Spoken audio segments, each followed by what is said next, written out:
Buenos días. En esta oportunidad daremos la clase de manera virtual, pues obedeciendo las políticas del gobierno nacional, departamental y distrital, así como las disposiciones de la Universidad Simón Bolívar frente al combate que tenemos, la prevención para no contagiarnos ni propagar esa terrible pandemia del coronavirus.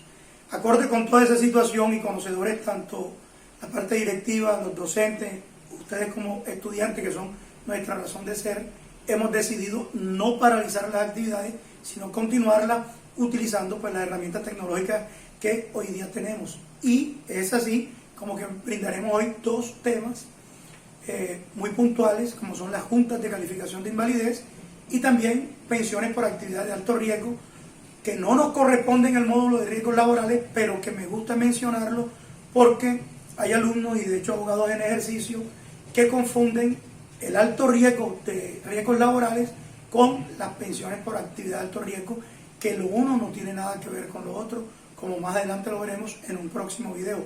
En este video actual nos vamos a encargar de recordar las juntas de calificación de invalidez, que son organismos que vamos a utilizar constante y frecuentemente frente a todo lo que tiene que ver con los riesgos laborales. Como quiera que ya nosotros tenemos unas actividades que son los trabajos que ustedes van a enviarme al correo. Mañana, la idea es que hoy vean estos videos y mañana a la misma hora de la clase, 4 de la tarde, hagamos una conferencia virtual para poder absorber cualquier inquietud que puedan tener frente a los temas de los trabajos, a las clases anteriores y a los temas de estos dos videos que a continuación vamos a realizar. Bueno, entramos en materia frente a las juntas.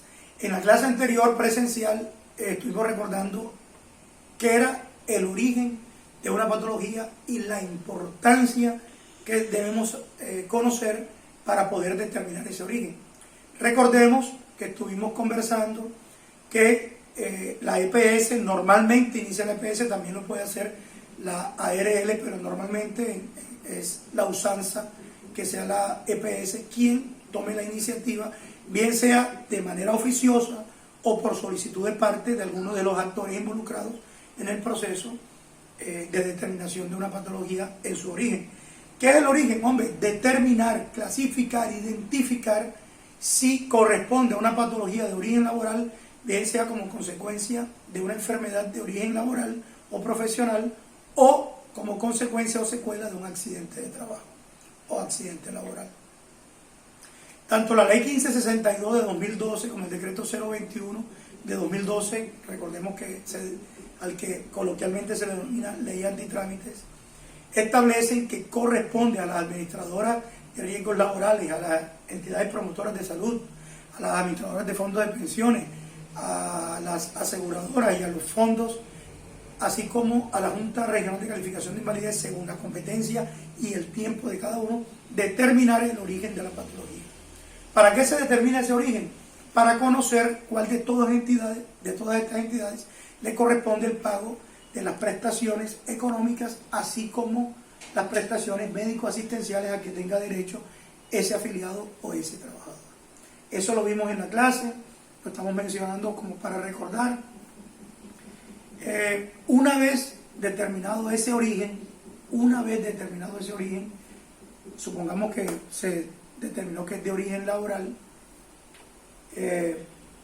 procede que la ARL inicie el tratamiento de rehabilitación, es decir, todo el tratamiento médico para que ese afiliado suyo se rehabilite de las patologías que tenga y tenga el menor grado de pérdida de capacidad laboral posible.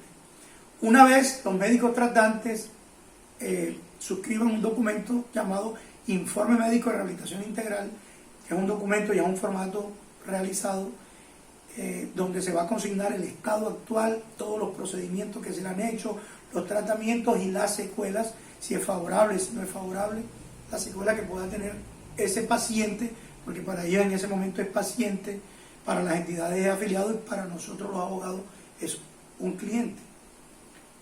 Cuando ya se determine esa situación, se procede a calificar el grado de pérdida de capacidad laboral y ocupacional según el manual de calificación de invalidez. Una vez determinado esa calificación, para tomar el ejemplo que habíamos tomado de Carmen, en la patología de síndrome del túnel carpiano bilateral, supongamos que le dieron un 12% de pérdida de capacidad laboral y no estamos de acuerdo, bien sea Carmen, bien sea el empleador, no está de acuerdo con ese porcentaje de pérdida de capacidad laboral, tenemos 10 días hábiles a partir de la fecha en que somos notificados. Ese es un término que es individual, de acuerdo a la fecha en que fue notificada cada entidad o la persona interesada, que en este caso, para el ejemplo, es Carmen. Carmen tendría 10 días hábiles para manifestar su inconformidad, así como lo hizo durante todo el proceso de calificación de origen. En este proceso de calificación de pérdida de la capacidad laboral y ocupacional, también cuenta con los mismos 10 días para manifestar su inconformidad. Una vez recibida esa inconformidad ante la ARL, se presenta la inconformidad directamente, la ARL tiene la obligación de remitir el caso a la Junta Regional de Calificación de Invalidez para que sea la Junta quien dirima esa controversia, haciendo la salvedad que conjuntamente con el expediente, esa entidad, esa aseguradora de riesgos laborales debe también consignar un salario mínimo legal mensual vigente como honorarios para que la Junta pueda proceder a calificar. Pero entonces recordemos qué son las juntas, qué entidad es esa, de dónde salió, por qué existe, cómo existe. La Ley 100 de 1993 creó esas entidades denominadas juntas regionales y la Junta Nacional de Calificación de Invalidez. Eso lo creó la Ley 100. El decreto 2463 de 2001, que ya no está vigente, fue quien inicialmente la reguló, su creación, su naturaleza, en fin. Si quieren averiguar el antecedente de la Junta, les invito a que se lean esa norma, decreto 2463 de 2001. A partir del decreto 1352 de 2013, que ya tampoco está vigente, pero no está vigente porque el decreto 1072 de 2015, recordemos que es el decreto del sector trabajo que compiló todas las normas del sector trabajo, lo incorporó de manera íntegra. Pero el decreto 2463, en lo personal, y yo lo recomiendo, podemos seguir estudiándolo, leyéndolo, para conocernos todo el tema de las juntas regionales de calificación de invalidez y la Junta Nacional de Calificación de Invalidez. Leerlo desde el punto de vista académico, más no podemos citarlo normativamente porque fue derogado de manera tácita por el decreto 1072. Y recordemos que la nomenclatura del decreto 1072 es un poco más compleja. Por ejemplo, el artículo 1.1.1.2.3 es más difícil que simplemente decir el artículo 1, el 2, el 3, el 4, el 5.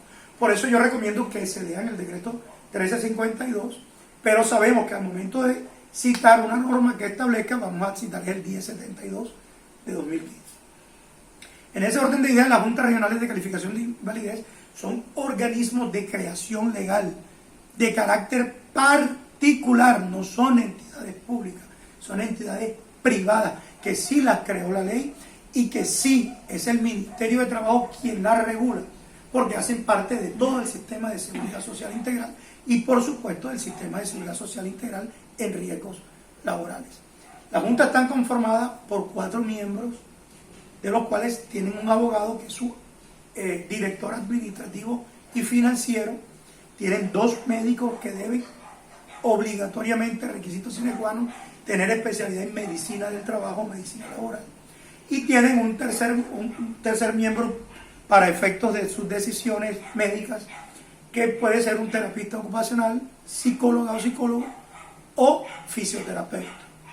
La Junta Regional de Calificación de Invalidez del Atlántico, por ejemplo, tiene una fisioterapeuta.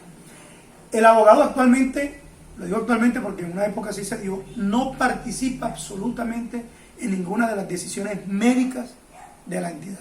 Únicamente los 2 médicos y el tercero, que en este caso de la Junta del Atlántico, es una fisioterapeuta, la doctora Migdonia Bolaño. Estas entidades, los creó la ley, provee los cargos mediante concurso de méritos, concurso abierto de méritos. El Ministerio de Trabajo, que es quien coordina todo, procede a hacer los nombramientos por un periodo determinado de 4 años. Hiciste pausa. Reanudamos el video por problemas técnicos. Es un video casero, lo estoy haciendo desde mi hogar, desde mi casa. Mi esposa me está colaborando muy amablemente, mi amor, con la cámara del celular. Todo sea para que continuemos pues, en la mayor normalidad posible en nuestra vida y por supuesto en nuestro proceso académico. Entonces, el Ministerio de Trabajo es quien provee esos cargos de un concurso de mérito, pero esos miembros no tienen el carácter de empleados públicos. Son particulares que prestan un servicio público. Para hacer de una idea más generalizada, algo así como los notarios. Así tal cual. Las juntas cobran un salario mínimo por sus servicios, por sus calificaciones, de los cuales el 40% se destina a los funcionamientos de la entidad. Recuerde que la mayoría tiene que pagar arriendo, servicios públicos, trabajadores, sus insumos, todo eso. Y un 60% que equivale a los honorarios de las 4 personas que conforman la junta. Es decir, abogado, los 2 médicos y la fisioterapeuta o psicólogo o terapeuta ocupacional, según el caso. Cada vez que se va a calificar, debe pagarse ese salario mínimo. Los dictámenes que profiere la Junta, se profiere un dictamen en primera instancia, el cual es susceptible de los recursos de reposición y o apelación, e iría a la Junta Nacional de Calificación de Invalidez, para que se surta la segunda instancia, que es el órgano de cierre, y hasta allí llega todo el trámite de calificación. Para poder controvertir esos dictámenes de la Junta, establece la misma ley, actualmente el decreto 1072, que debe ser mediante un proceso ordinario laboral en contra del dictamen, y la Junta, obviamente, el representante legal de la Junta debe representar en ese proceso a la Junta y defender los dictámenes. Establece la ley que para poder controvertir esos dictámenes debe hacerse mediante una nueva calificación que se realice con los mismos criterios médicos, técnicos y científicos de la entidad que se está demandando.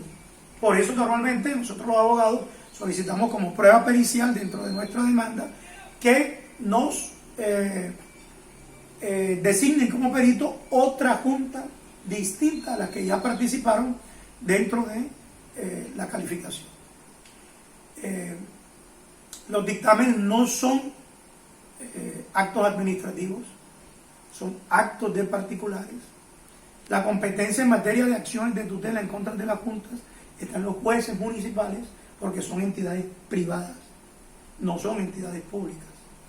Cada vez que se vaya a demandar a una junta, debe demandarse, identificarse plenamente el dictamen que ella profirió y que se va a demandar del que no se está de acuerdo.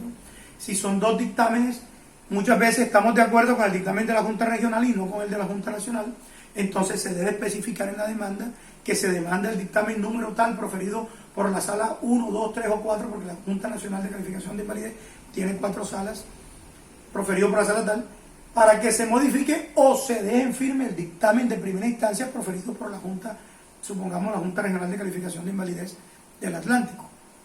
Entonces, de esta manera, damos por concluido el tema de las juntas. Cualquier inquietud que tengan sobre este tema, me la pueden hacer saber mediante el chat al que yo fui agregado, mediante el correo electrónico o mañana en la reunión que vamos a tener, creo que por la aplicación Zoom, a la misma hora de la clase, que es las 4 de la tarde. Los invito para que estén pendientes del próximo video, para que hablemos. Vayan leyéndose por favor el decreto 2093 de 2003, que es el que nos habla de las pensiones por actividades de alto riesgo, que son pensiones de origen común, no tiene que ver con riesgos laborales, pero hay que hacer unas claridades frente a ese tema. Muchas gracias.